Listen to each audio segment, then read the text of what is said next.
দিনের সফর শেষে আজ বাংলাদেশ ছেড়েছেন ভারতে মার্কিন রাষ্ট্রদূত এবং মধ্য ও দক্ষিণ এশিয়ায় ডোনাল্ড ট্রাম্পের বিশেষ দূত সার্জিও গো। এই দিনে তিনি কি মিটিং করলেন, কি বিষয়ে আলোচনা হলো, এ বিষয়গুলো নিয়েই আজকের আলোচনা। শেষ পর্যন্ত সাথে থাকবে। প্রিয় বন্ধুরা, প্রীতি, সালাম এবং শুভেচ্ছা নেবেন। গত বৃহস্পতিবার 30শে জুলাই বাংলাদেশে এসেছেন সার্জিও গোর। তিনি প্রথমে মিটিং করেছেন আমাদের পররাষ্ট্রমন্ত্রী ডক্টর খলিলুর রহমানের সাথে। সেই মিটিংয়ে প্রধানমন্ত্রীর পররাষ্ট্র বিষয়ক উপদেষ্টা মিস্টার হুমায়ুন কবিরও ছিলেন। ডক্টর খলিলের সাথে সার্জিও গোরের মিটিং এর আগে সকালবেলায় কিন্তু চীনের রাষ্ট্রদূত ডক্টর খলিলের সাথে মিটিং করেছেন। তারপরে পাকিস্তানের রাষ্ট্রদূত ডক্টর খলিলের সাথে মিটিং করেছেন এবং সন্ধ্যায় 6:30টার দিকে রাষ্ট্রীয় অতিথি ভবন পদ্মায় ডক্টর খলিল মিটিং করেছেন সার্জিও গোরের সাথে। চীনের রাষ্ট্রদূত সকালে মিটিং করে বলেছেন যে কোনো কারণে আমেরিকা যদি রোহিঙ্গাদের জন্য ফান্ডিং বন্ধ করে দেয় তাহলে চীন ওই অ্যামাউন্টটা ফান্ড করবে। ডক্টর খলিলের সাথে সার্জিও গোরের মিটিংটাকে আমি কখনোই গুরুত্ব দেইনি, কারণ আমার কাছে এই মিটিংটাকে মনে হয়েছে যে প্রভুর সাথে ভৃত্যের মিটিং। এই মিটিংটির শুরুতেই সার্জিও গোর বলেছেন যে এই যে সম্প্রতি চায়নার সাথে যে এমওইউ গুলো সাইন করা হয়েছে, চায়নার সাথে যে করিডোর নিয়ে আলোচনা করা হয়েছে, সবকিছু বাতিল করতে হবে। এবং ডক্টর খলিল বলেছেন ওকে, এখন থেকে এগুলো ডিপ ফ্রিজে চলে গেল। একদম ডিপ ফ্রিজ শব্দ দুটো তিনি ইউজ করেছেন।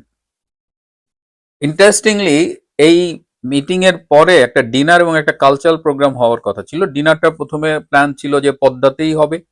পরবর্তীতে যে নাম্বার অফ অ্যাটেন্ডেন্টস এত বেশি হয়ে গেছে যে সেখানে সেটা পরে শিফট করে চীন মৈত্রী আন্তর্জাতিক সম্মেলন কেন্দ্রে নেওয়া হয়েছে।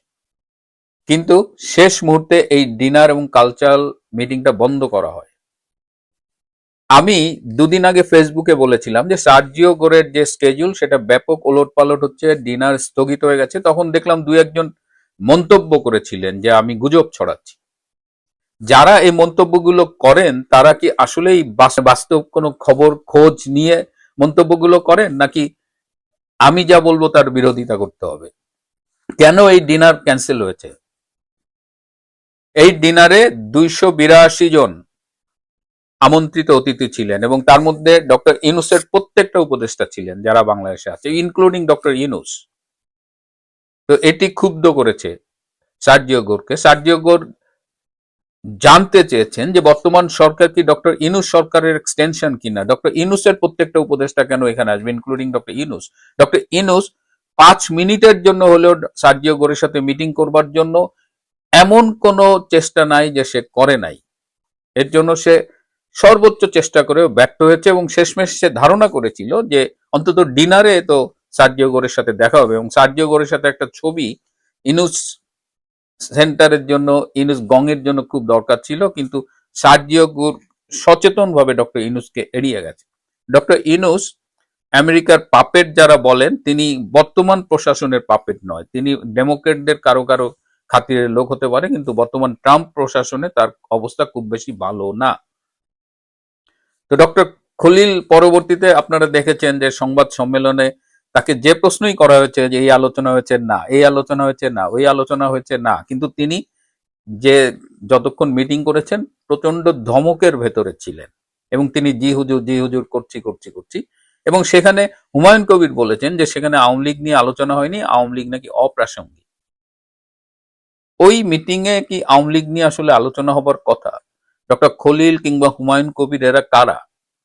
আওয়ামী লীগের রাজনৈতিক নিষেধাজ্ঞা থাকবে কিনা কার্যক্রমের উপরে সেই সিদ্ধান্ত দেবার ক্ষমতা কি খলিল বা হুমায়ুন কবিরের আছে? সার্জিও গোরের কি এই বোধটুকু নেই যে এখানে আলোচনাগুলো হয় না?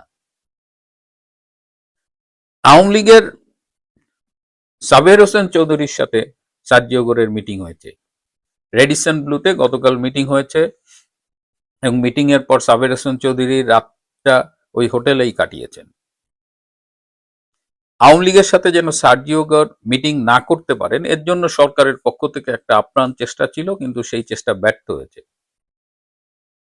সাবের হোসেন চৌধুরীর সাথে যে আলোচনা হয়েছে তার একটি উল্লেখযোগ্য অংশ হলো সাবের হোসেন চৌধুরী বলেছেন যে আওয়ামী লীগ মানেই শেখ হাসিনা এবং আওয়ামী লীগের সকল কর্মী নেতা সবাই শেখ হাসিনার নেতৃত্বে ঐক্যবদ্ধ এবং যে কোনো সময়ের চাইতেও বর্তমানে তৃণমূলের আওয়ামী লীগ অনেক বেশি শক্তিশালী।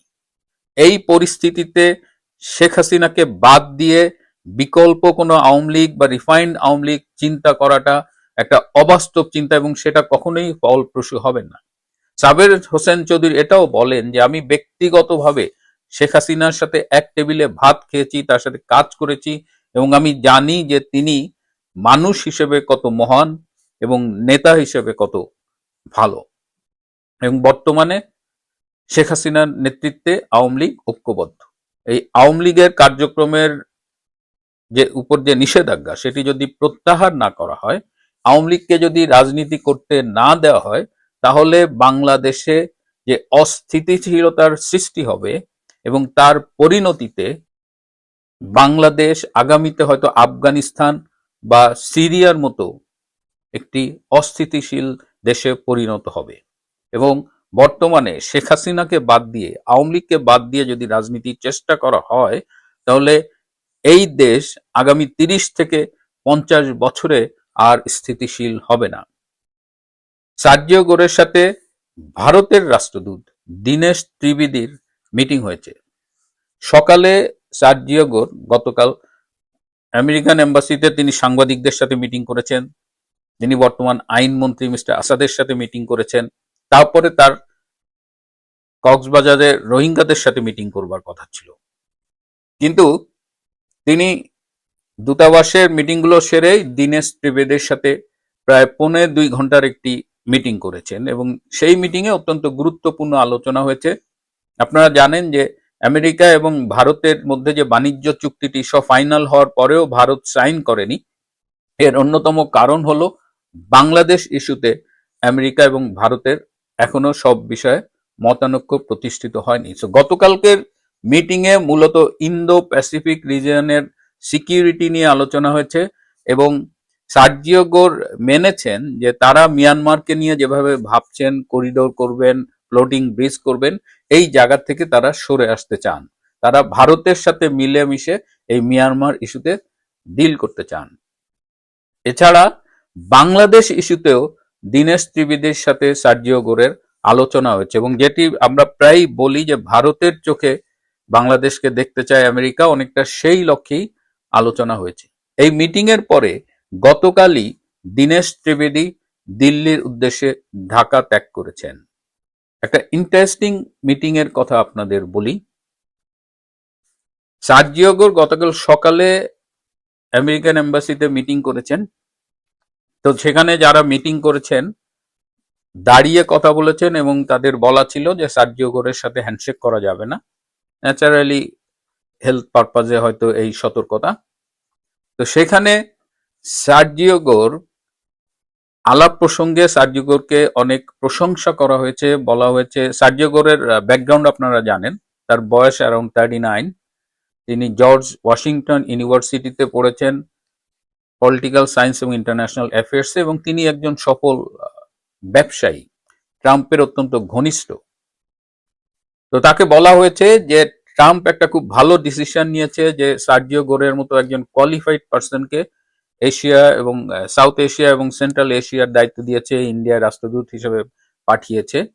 তো তাকে তিনি বলেছেন যে বর্তমানে বাংলাদেশে যে অবস্থা চলছে তাতে এখানে স্থিতিশীলতা, রাজনৈতিক স্থিতিশীলতা, সামাজিক স্থিতিশীলতা এগুলো নেই।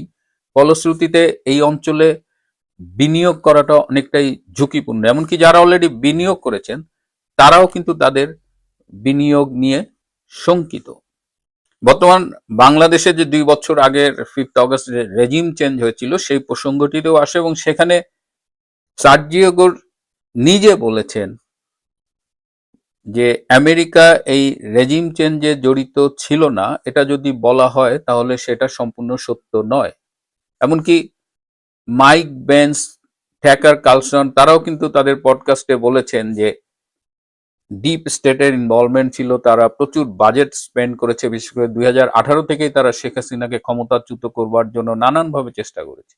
তো সেটি সার্জিও গোর গতকাল তার কথায় স্বীকার করেছেন, এবং সার্জিও গোরকে বলা হয়েছে যে ইংল্যান্ডে যদি লেবার এবং কনজারভেটিভ পার্টি বা আমেরিকায় যদি ডেমোক্রেটের বাদ দিয়ে রিপাবলিকান পার্টি বা ইন্ডিয়ায় বিজেপি যদি কংগ্রেসকে বাদ দিয়ে রাজনীতি করতে চায়, তাহলে কি সেখানে স্থিতিশীলতা থাকবে না গণতন্ত্র প্রতিষ্ঠিত হবে?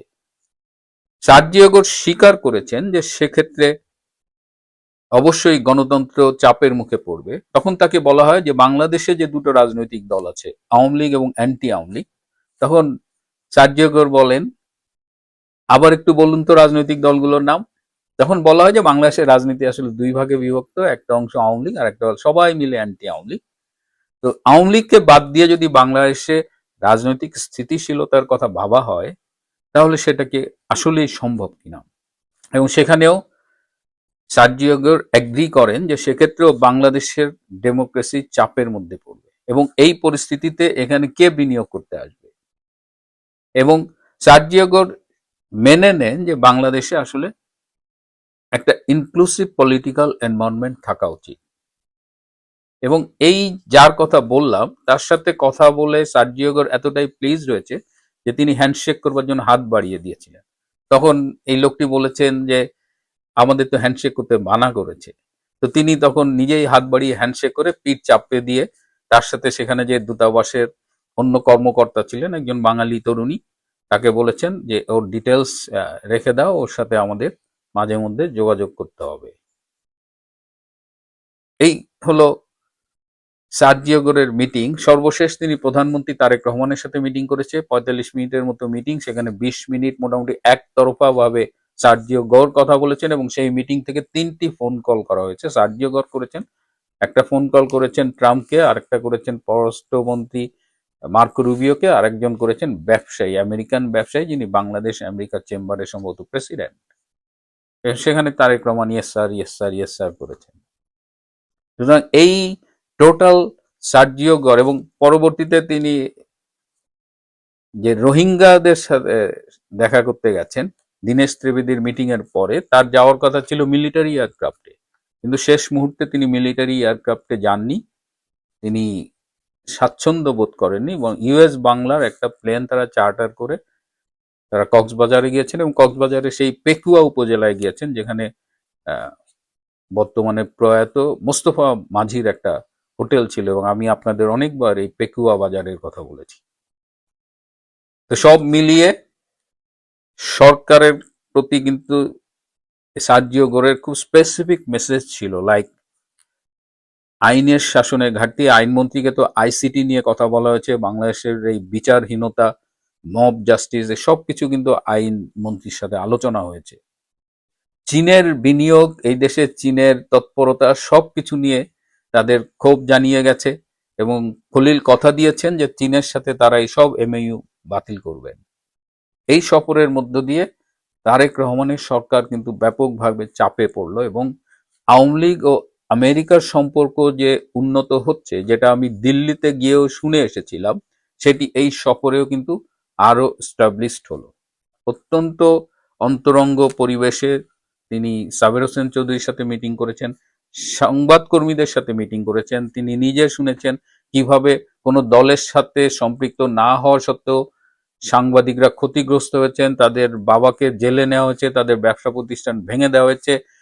একটি বিদেশি পত্রিকার বাংলাদেশ প্রতিনিধি, যিনি নিজেও বাংলাদেশি নন, তিনি বলেছেন যে 5ই আগস্টের পর থেকে তিনি যদি কোনো সংবাদ পাঠাতে চান, তাহলে বাংলাদেশের একটা বিশেষ জায়গার অ্যাপ্রুভাল নিয়ে তাকে সংবাদ পাঠাতে হয়। বিদেশ সার্জিও গোর বাংলাদেশের অবস্থা, তার কাছে সব রিপোর্ট ছিল, ইটস নাথিং নিউ, কিন্তু তিনি একেবারে সরে জমিনে এসে দেখে গেলেন। এছাড়াও তিনি শিক্ষাবিদদের সাথে দেখা করেছেন, সিভিল সোসাইটির সাথে কথা বলেছেন। সব মিলিয়ে এই সফরটি বিএনপির জন্য একটা অ্যালার্মিং, বলা যায় যে বিএনপিকে অনেকটা হলুদ কার্ড দেখিয়ে গেলেন সার্জিও গোর।